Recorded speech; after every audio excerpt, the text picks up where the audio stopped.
Hello there, YouTube. So, not that any of you probably care, but I have been in a flame war. I don't know what the hell you want to call it, but I've been in some sort of discussion battle with this young atheist who apparently, according to his YouTube channel, for what videos he's put up, he just recently became a atheist in the last year at least. And he decided that he was going to attack moi. Anybody who knows me, who follows me, who's known me from YouTube, knows full well that I've been doing this since 2009, and I'm the wrong person that you want to. I'm the wrong Christian, let's say, that you want to come after if you're trying to get a name for yourself as a YouTube atheist.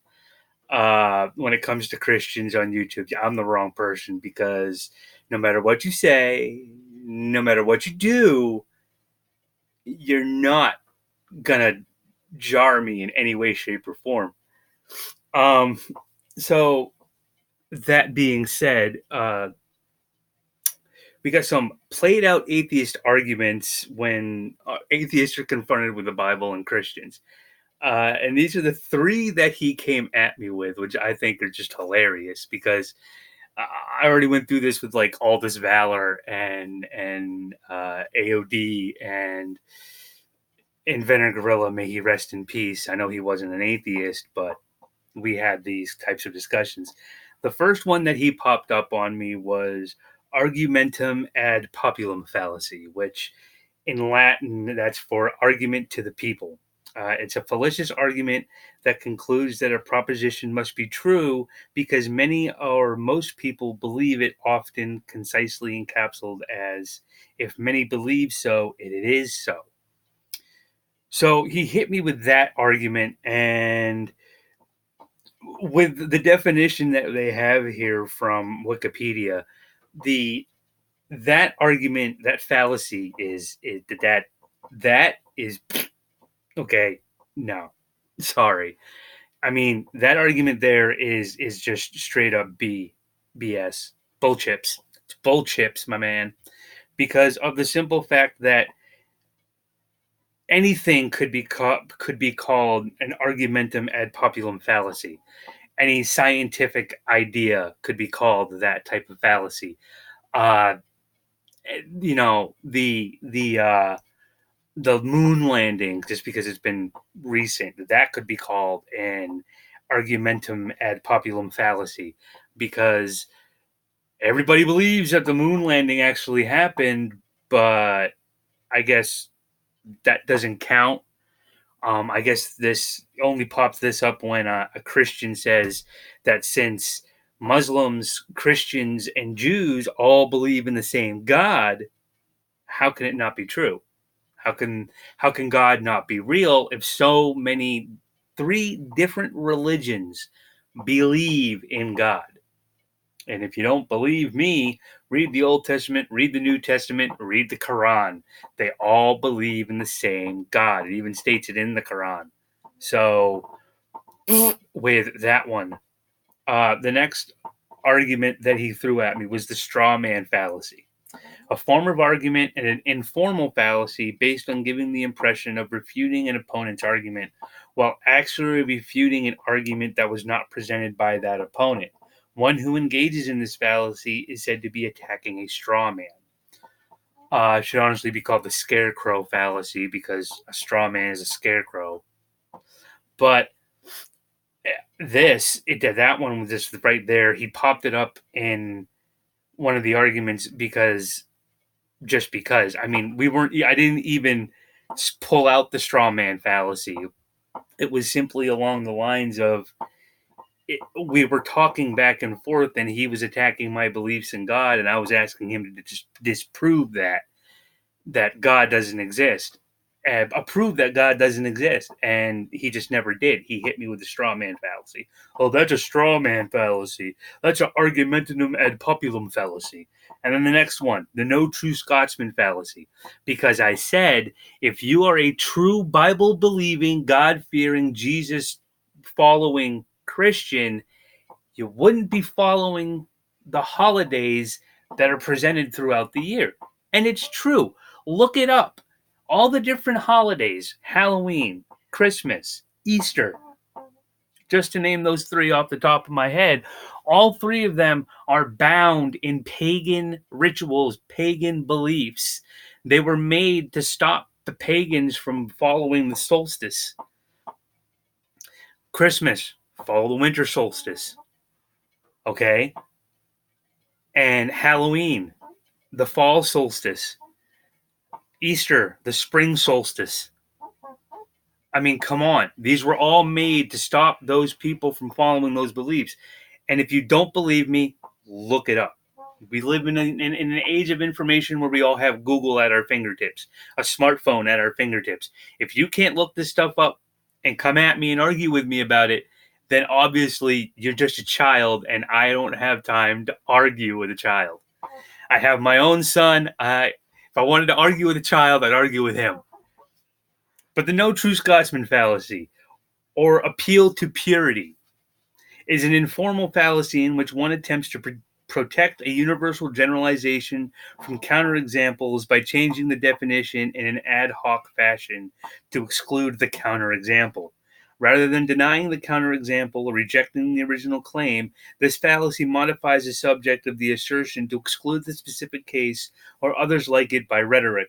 Without reference to any specific objective rule, no true Scotsman would do such a thing, i.e., those who perform that action are not part of our group, and thus criticism of that action is not criticism of the group.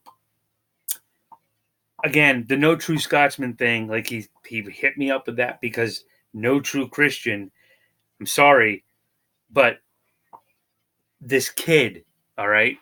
I'm sorry, but atheists just really need to come up with something different when you're coming at Christians with the because you people don't believe in what we believe in, okay? I mean, there's nothing. It was stupid, all right? Go look in my video, Christianity is Bullshit, and read the thread between Chandler, whatever Green Ranger thing he was, and me. And it goes just back and forth like this. When atheists, you cannot sit there and tell me that you believed in God at one point in time, and then because of some universal thing, the law of physics is what he used, because God denied the law of physics in making the universe. And it's like, how? Honestly. And he couldn't answer me on it. If you people are going to debate with me, if you atheists are going to debate with me, debate with me. Don't sit there and throw the old same cliche over and over and over and over again, because all it's going to make me do is laugh. And I'm just going to keep coming at you with the same, well, obviously you don't know what you're talking about. So how can you sit there and argue a topic that you absolutely know nothing about? I did it when I was younger. I agree. But nowadays, I won't argue on a topic unless I know exactly what I'm talking about. I mean, it's not that hard, okay? In the description down below, I will have these written out. So that you people can read them. And somebody try to explain this to me, because these are old, played out. These are really old, played out arguments. If you're gonna come at me and sit there and tell me that the Bible is wrong or the Bible contradicts itself, show me your proof, because I can sit here and tell you without a shadow of a doubt that God is real, okay? And I'll prove it to you. I'll prove it to you in the Bible. But yet you'll sit there and tell me that the Bible is just a bunch of fairy tales.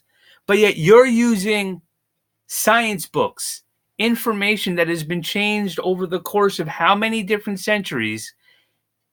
But the Bible hasn't. The Bible has never changed. Okay, translations may have changed, the way it is written may have changed, but it all holds the same exact information it did when it was first written out thousands of years ago. Okay? Science, on the other hand, it continuously changes. Scientific facts and theories continuously change. So you can't tell me that because of science, God isn't real. Sorry, that just doesn't jive with me, kids. So, Chandler, yes, I'm saying to you, Chandler, come at me with something new. Just come at me with something new because I've heard it all before and it's all just kind of funny to me. And at the bottom, I'll have a couple of videos that I think people should watch. The first one is the song that I wrote, "Butt Hurt Everybody," because yeah, these kids need to watch this because obviously, just Chandler kid was butt hurt over what I said. And then the next one is the Back to My Roots, the new video in the Back to My Roots series. I'll be having another one coming at you next Sunday, called the Great Transgender Delusion, because I love Twitter and transgender people jumped on my ass on that one. Sorry, my butt on that one. So that'll be the next one coming in the series, and I'll also have some more raps, poems, songs, whatever you want to call them. I got 2 I'm working on right now, and I hope you guys enjoy them, because at this point in time, I got nothing better to do than to entertain you people. So it's been real. This has been Jay Joyner once again. Peace, love, God bless. Have a good one.